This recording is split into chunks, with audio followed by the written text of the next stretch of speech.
Hi, my name is Megan and I work for Relationships Australia, and I'm here interviewing Elizabeth, who is our CEO.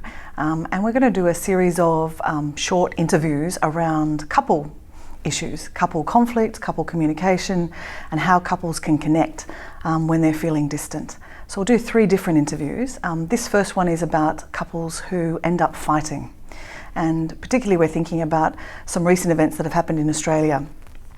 The series of bushfires, obviously drought for a long time, and the impact on couple relationships of crises and how that can spiral into couple conflict and difficulties for couples. So this first one is about that. So Elizabeth, just welcome. And first question, how might these crises, recent crises of bushfire, drought, and even the COVID period have impacted on couples and led to a spiral in their interaction and possibly into conflict? So each of these crises have brought similar challenges and different challenges. So what they've each done is they throw the couple together in a very particular way. And so with droughts and bushfires, those sorts of external threats, there's often a sense of having to immediately respond to a crisis, such as your very house might be at risk. But you also could be very engaged with the community because there's many people who are struggling and you might be working together as a team to get things done. COVID brought a different challenge, which was about staying in your bunker. I think what we know about healthy couple functioning is that we do live in a network and we live in a cast of thousands. There are many people that touch our lives. And so in order to keep ourselves well maintained, we do turn to others. If we're having a bad day or we need distraction from trouble at home, we talk to colleagues, we talk to friends, we talk to family. When you don't have those supports, and the couple have to rely very heavily on each other, then there's a certain amount of tension because no one person can meet all our needs. So to suddenly be with that person and expect them to be all of those things that you normally would attend to another way is very stressful. In addition, COVID, for example, has meant that you might have a lot more information on your partner, such as how they work. You're observing them work, you're thinking about their work ethic or their lack of work ethic, about the differences with your own work ethic. You might have all sorts of issues around who's managing homeschooling. It may well be that crises such as unemployment mean that there's a whole lot of additional pressures. And so all of those things can mean that a couple, even if they initially pull together, can eventually creak under the strain of all of those different layers.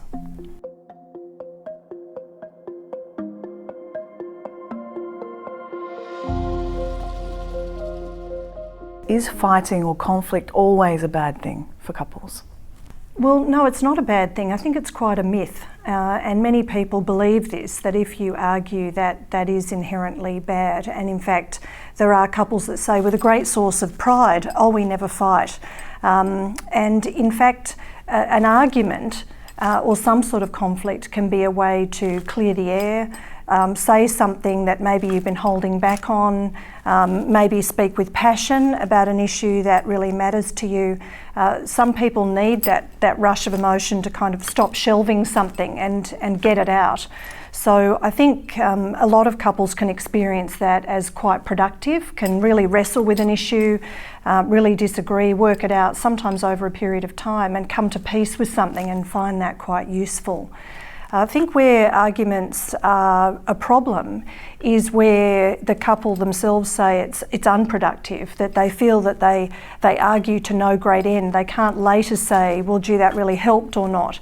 And particularly if they end up feeling harmed, that the process of the argument itself, the style of the arguing, the fact that things were said, such as it became a shopping list of problems where they say, and another thing, bringing in history and embellishment, sometimes bringing in a cast of thousands, saying, well, everyone I know thinks that about you.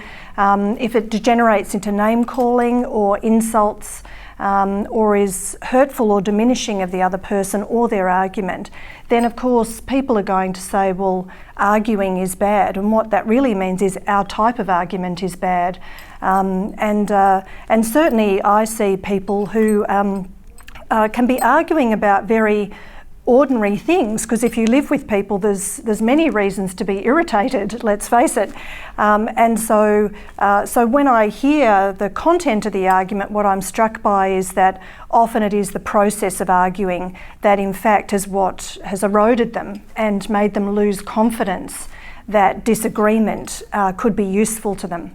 So I think it's about distinguishing those things, and probably it's really important to add that after an argument, if there is something like the silent treatment, where because you said this or that I won't speak to you for days, or if in fact the argument degenerates into something where somebody is not only hurt but is in fact harmed psychologically or physically, then you're in a whole different territory. That's not about arguing and conflict, that's about violence and abuse.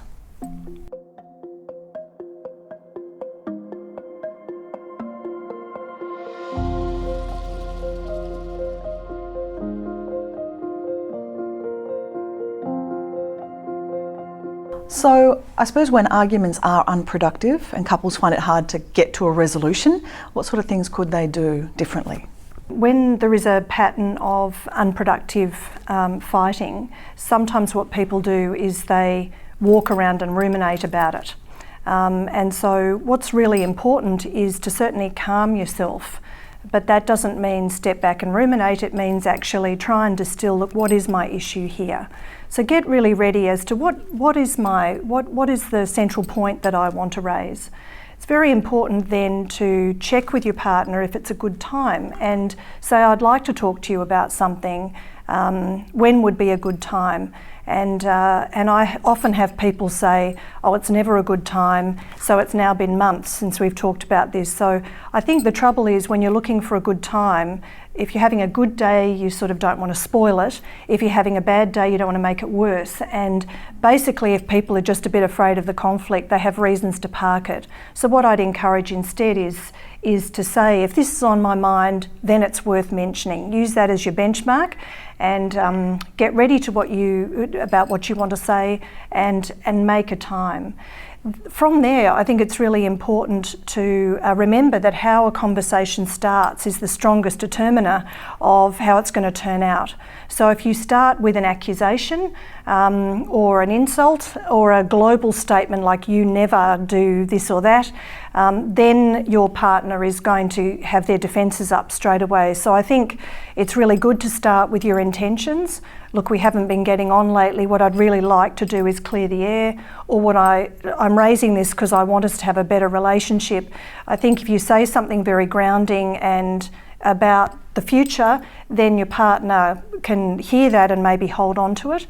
And it might even be that you need to own up to the difficulty of arguing. It might be, look, we usually don't do well with these topics, or I know I often get triggered. Being accountable for how you come across and how you participate shows leadership. And if you do it, then sometimes your partner can say, look, true enough, I get triggered too. And the other thing is to try and say how to put our heads together about this. I'm wondering what we could do differently. What you need from me and what I need from you, again, makes you on the same page around seeking a conclusion rather than I need to tell you off or I just want you to change because I'm fine. Again, that's likely to incite some umbrage and defensiveness.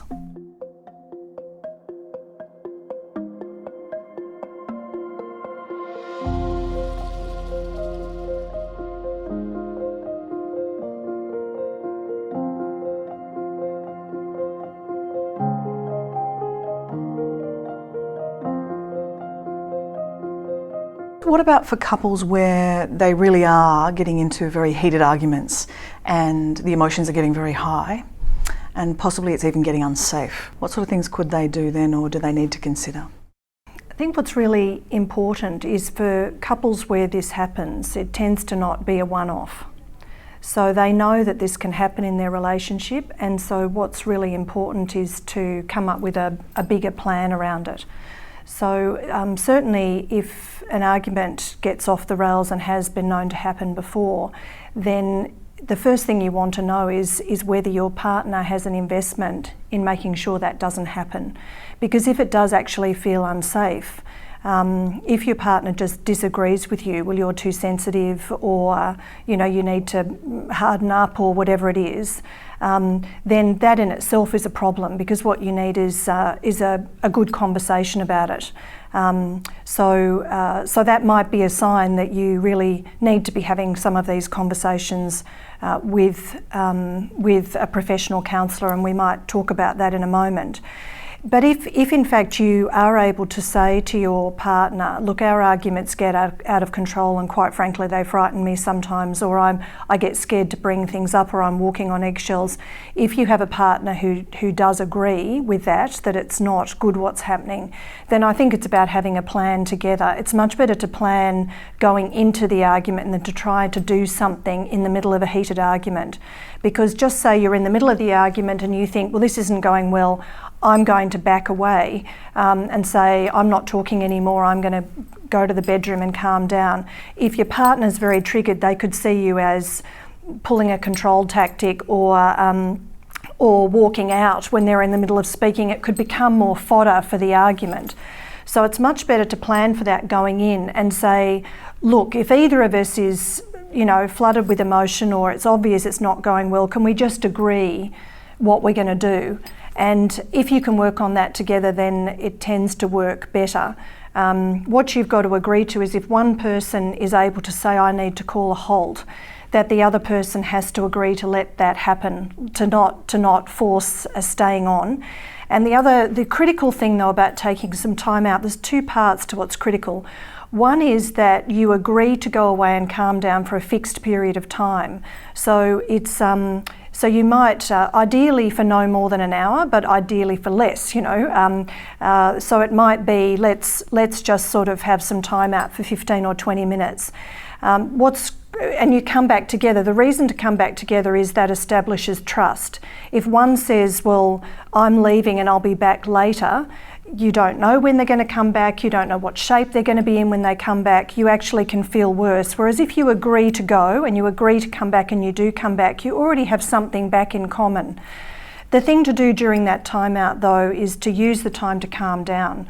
If you use that time to ruminate and say, it's an outrage, they said this and I should have said that, and when I speak to them again, then when you come back, you'll just start, if anything, from an escalated place. So it's important that you use that time to say, okay, what just happened to me? Gee, I'm overwhelmed, I'm so angry, what can I do to calm down? Do some deep breathing, try and come back to yourselves. And if in fact after the agreed time, say 20 minutes, you go back and you still don't feel equipped to continue, that instead you'd say, look, I'm still really affected, I wanted to come back to you, say I'm working on it, but I'm going to need more time. And again, that sense of connection builds trust, builds cooperation, and keeps the connection in place while you tussle with the other things.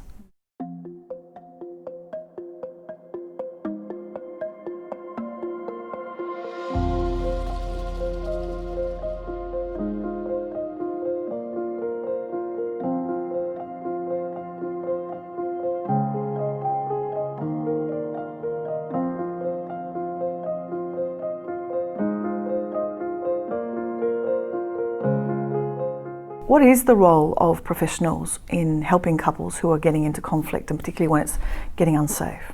I think a lot of people put off getting professional help because there's a stereotype that if you seek counselling, it's already the kiss of death. That, gee, we must be in a very, very bad way to get help because of this idea that couples should be able to meet each other's needs, solve their own problems, and that an intimate relationship should be kept between them. So I think a lot of people put it off. And as I mentioned earlier, some people don't necessarily have major problems, but they have a major problem in how they talk about those small problems. And so they get into loops and dynamics and end up repeating the same habits, and those grind away over the years.